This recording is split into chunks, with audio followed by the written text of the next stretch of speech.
Alright, Assalamualaikum class. Okay, now we are going to chapter 2, data presentation. Okay, notes yang saya guna ni, notes yang sesi lepasnya. Okay, so sebab tu dia chapter 3. Okay, now in chapter 2, data presentation. Okay, look at introduction. Usually the data collected in a raw form. Maksudnya kat sini, apa yang kita study data tu, yang kita collect data tu dalam bentuk raw form. Okay, and then we need to convert the raw data into useful information. The data can be in the form of table or charts. So dalam topik ni, we will learn how to organize the raw data into a frequency distribution as a way of grouping data, and also discuss how to present the data into graphic forms. Okay, so look at 2.2 stem and leaf diagrams. Raw data are numerical observations that are not arranged in any particular order or sequence. Sometimes there is a need to retain the original data, so large batches of raw data can be organized in the form of order array or stem and leaf displays. An order array simply places data in rank order from the smallest to the largest. So kita nak bentukkan dalam stem and leaf diagram, okay, from the raw data. Okay, for example, this is raw data. Okay, the raw data yang macam ni, raw data yang awak collect. So kita nak convert into stem and leaf diagrams. We have to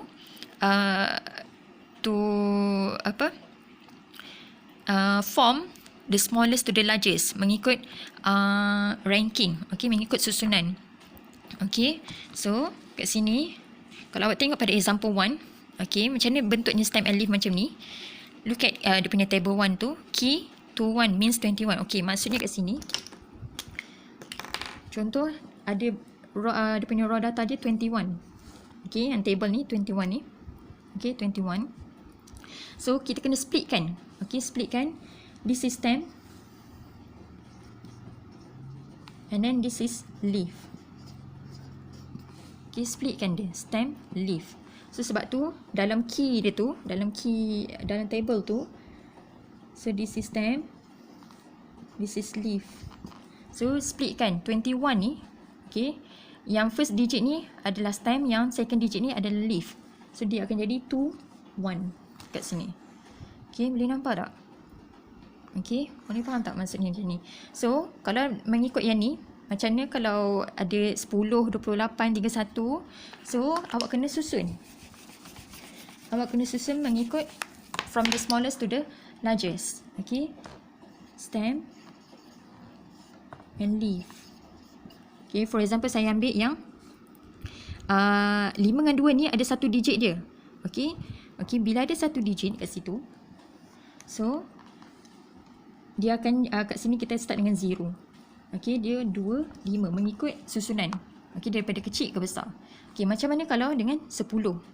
Okay, digit yang ada satu angka kat depan, yang belasan punya. Okay, yang belasan punya. So ada 10, ada 15, ada 17. So start dengan awak splitkan dia 10. Macam tu. 10 adalah 10. And then ada 15. Betul? 15, 17. So 1, 5. So dia akan jadi 15. Okay, splitkan. Kalau 17, splitkan 1. Jadi 1 tu dekat bahagian stem. And then 7 tu dekat leaf. Okay, mengikut susunan daripada kecil ke besar. Okay, sama juga macam, okay, digit belasan dah tak ada. And then yang 20-an pula, 21, 23, 23. Okay, so 21 tadi tu awak kena split lah. 2 tu pada bahagian stem. Okay, and then leaf tu, 1 tu ada bahagian leaf. Okay, 23 ni ada 2 digit kan? Ada 2 nombor, 23 ni. So awak kena tulis 2 kali.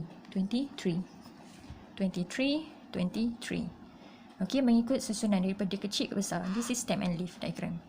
Okay, boleh faham dah? So macam ni bentuk dia. Okay, awak kena split kan. 21 tu, yang ni maksudnya 2 tu adalah stem, 1 tu adalah leaf. Okay, dalam bentuk macam ni lah stem and leaf diagram. So sambung lah, boleh sambung 3, 4. Okay, jadi macam ni. Boleh faham dah? So this is stem and leaf diagram.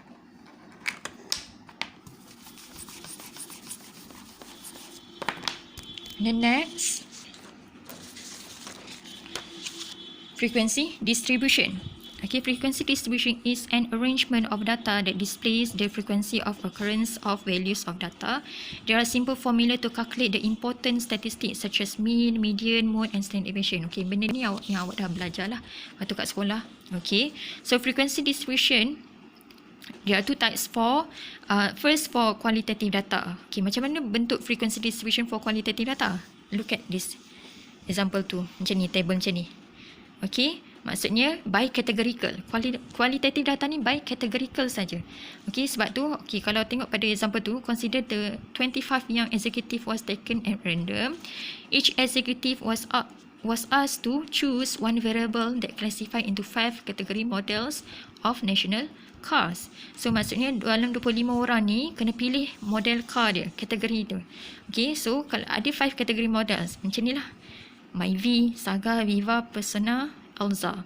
So kalau Myvi ni ada berapa orang yang pilih Myvi? So awak kena kira lah. Okay, ada kira frekuensi dia ada berapa orang.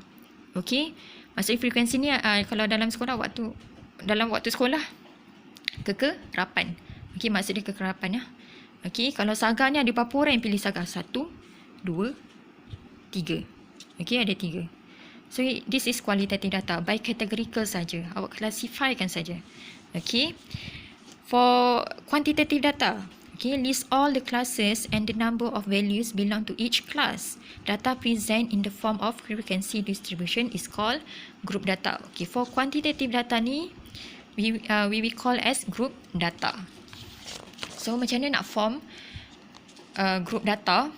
We have to follow the step. Okay, there are 2 steps. Okay, 2 steps ni, yang ni first and second ni, we call it as Sturgis rule. Okay, macam mana bentuk group data tu? Bentuk dia macam ni. Saya tunjuk yang sebelah dulu. Saya tunjuk dulu table dia. Macam ni. Yang macam ni kita panggil group data. Okay, 2 until 9 first class. 10 until 17 second class. 18 until 25 third class. So this is we call it as group data. Okay, dia bukan by categorical. Dia by group data, grouping punya. Okay, so macam mana nak buat bentuk grouping macam ni? So, tengok balik pada notes yang belakang ni. We have to use Sturgis rule. Okay, Sturgis rule ni lah step dia. Okay, first step, you have to find the number of classes. This formula, K is equal 1 plus 3.3 log N. What is N? N is the number of data, the total number of data. K is the number of classes. Okay, kita kena cari nilai K dia dulu. Okay, this is first step. Second step, you have to calculate the class interval, which is class size dia. Okay, class size dia, C dia. Okay, largest data minus smallest data divide by K. What is K? K ni yang ni lah, the number of classes. Okay, macam mana nak calculate? Okay, nanti dulu saya akan tunjuk kat sini. Okay, example 3. Look at example 3. Okay, consider the data set of score obtained by 25 employees of an agency. Construct a frequency distribution. Inilah soalan ni. Bila soalan minta construct a frequency distribution, that means you have to use the Sturgis rule. Okay, you have to find the number of classes, which is K, and then class size dia, C dia. Okay, so macam mana nak calculate? Okay, you have to nak cari dia. First step, you have to find the K. Okay, 1 plus 3.3 log N. Okay, so 1 plus 3.3 log. Okay, what is N? N adalah the number of data. Okay, the number of data ada berapa? 25 employees ni, keyword dia. So awak kena kira lah, betul tak 25? 1, 2, 3, 4, 5. 1, 2, 3, 4, 5. So 5 times 5, 25. Okay, the total number of data tu. So which is log 25. Okay, and then calculate. First awak kena calculate log 25 dapat berapa. Okay, log 25 awak akan dapat 1.3979. Okay, kalau dalam notes awak tu. Okay, and then times dengan 3.3. Okay, times 3.3 plus 1, and then you will get 5.61. Okay, bila dah dalam bentuk perpuluhan, you have to round off. Okay, round off kan dia into 6. Okay, tak kira lah dia 5.2 or 5.4 ataupun 5.7. Round off into 6. Jadikan dia nombor bulat. Jangan ada perpuluhan. Okay, boleh faham dah? So, this is K. Kita dah tahu dah the number of classes dia 6. And then, you have to find the second step, C, which is class size dia. Kita kena cari second step, class interval dia, ataupun class size dia. Okay, so apa formula dia? The largest data minus smallest data divide by K. So, the largest data, macam ni nak tahu the largest data? So, awak tengok pada data kat sini. Which one yang the largest? Which is 49. 49 yang the largest data. So, 49. Minus the smallest data. So, which one is smallest data kat sini? Which is 2.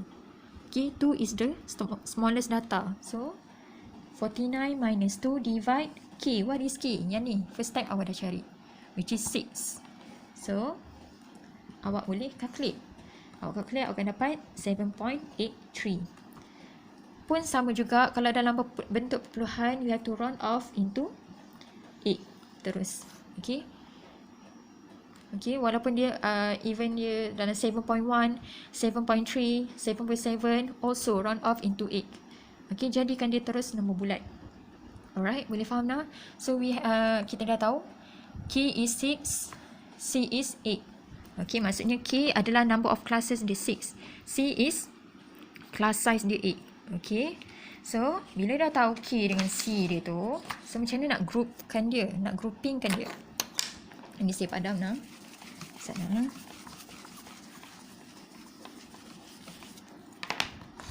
So macam mana nak groupingkan dia? Awak start dengan, okay, apa soalan dia tu based on score, betul?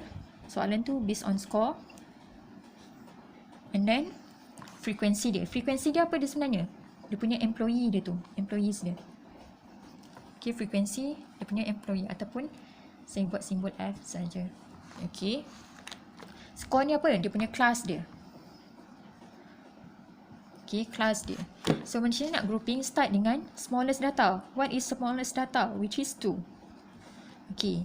Macam mana nak buat grouping dia? 2 until berapa? Kita tak tahu 2 until berapa ni. So, kita kena tahu class size dia. Class size dia berapa tadi? Okay, saya buat kat sini. When K is 6. K ni number of classes. C tadi, kita dah calculate dapat berapa? Dapat 8. Which is class size dia. Class size ni, apa maksud class size? Class size ni, the difference between the first class and the second class. First class and the second class. Dia punya difference dia. Okay, so we know that C is 8. Okay, we know that C is 8. So, 2 plus 8. Kita nak tahu the second class dulu, kat bawah dia. Okay, the second class kat bawah dia. Sebab kita tak tahu kedudukan berapa nombor dekat sini untuk groupingkan dia, untuk first class. So, kita nak tahu second class, dia punya beza dia adalah 8. So, 2 plus 8, you get 10. Okay, kira dulu macam ni. Okay, untuk second class. Third class, 10 plus 8, you get 18. Okay. Kita tak tahu berapa kat sini. Kita tak tahu lagi grouping dia. Okay. And then 18 plus 8, you get 26. Okay. And then 26 plus 8, you get 34. 34 plus 8, you get 42. Okay. Then, bila dah tahu, okay, bila dah tahu macam ni, kedudukan dia, maksudnya class size dia ni, beza dia class size ni 8. Okay, the difference between the first class and second class. So, bila kita dah kira macam ni, dah susun macam ni, barulah kita boleh tahu kedudukan apa grouping kat sini. Okay, kalau sini second class dia 10. So, before 10 which is 9. Okay, grouping dia 2 until 9. And then 10 ni until berapa untuk second class? Kita tahu third class adalah 18. Start dia dengan 18. Okay, so before 18 which is 17. Okay, and then 18 until berapa kita tak tahu. Kita tengok kelas yang keempat ni 26.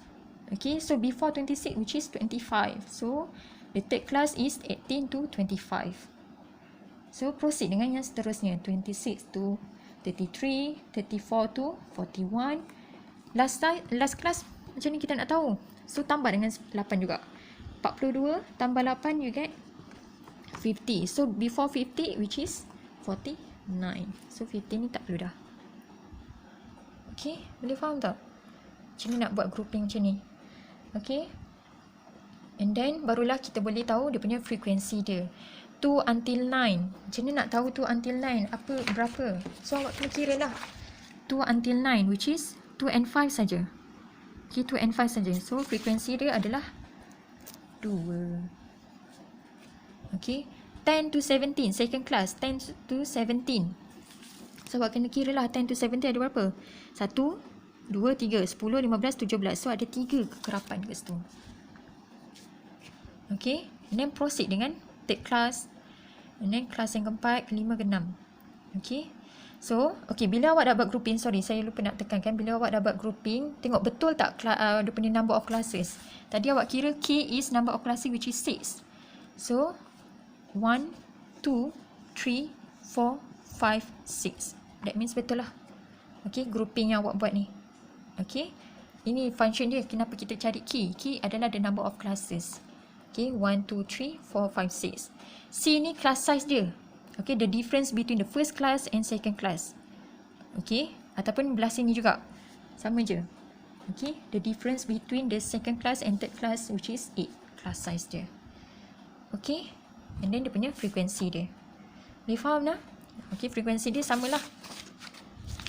Okay, awak kena kira lah. Dia punya data dia sama juga macam ni lah. 2, 3, 8, 6, 3 and 3. Okay, total dia 25. Kena kira total dia. Okay, kalau awak kena kira total dia. Sama tak, dapat tak 25 macam dalam soalan. Soalan dia cakap kat sini, 25 employees. So, bila awak dah kira frekuensi, awak kena kira total dia. Betul tak 25? Kalau tak sama 25, that means awak ada salah kira kat mana-mana bahagian frekuensi. Okay, boleh faham tak? So, last one, example 4. Example 4 ni, okay, saya nak sometimes kita nak bentukkan frequency distribution. Kita tak perlu, ada certain soalan kita tak perlu guna Sturgis rule. Sturgis rule tu tak perlu cari K dengan C. Okay, that means kalau tengok pada example 4, construct a frequency distribution of scores obtained by employees by using 0 as the first class lower limit and 10 as the class width ataupun class size dia. Okay, 10 ni class size, 0 as the first class lower limit. Maksudnya kat sini awak start dengan 0. Okay, start dengan 0. Sebab dia bagi tahu by using 0 as the first class. So start dengan 0. And then 10 ni as the class width ataupun class size. Apa maksud class size kat situ? Maksudnya perbezaan dia from the first class and second class, which is class size dia adalah 10. Okay, so 0 until 9 lah kat sini. 10 until 19. Okay, and then third class is 20. Okay, 20 until 29. Okay, maksudnya kat sini dia bagi tahu 0 as the first class lower limit. Okay, kita start dengan 0. And then dia bagi tahu class size dia 10. Maksudnya perbezaan class size from the first class and second class beza dia 10. Okay, sama juga macam ni. Dan ni pun beza dia 10. Okay, so frekuensi dia pun dah kira lain lah kiranya. Okay, awak kena kira yang baru. Okay, frekuensi 0 to until 9 berapa? 10 to until 19 berapa frekuensi dia? Okay, boleh faham dah? Ada certain soalan dia hanya bagi tahu macam ni. Okay, so awak tak perlu guna Sturgis rule. Okay, kalau tak ada minta apa-apa, that means you have to use Sturgis rule. Okay, you have to find K and C macam ni. Boleh faham dah? Okay, for relative frequency distribution next video. Okay.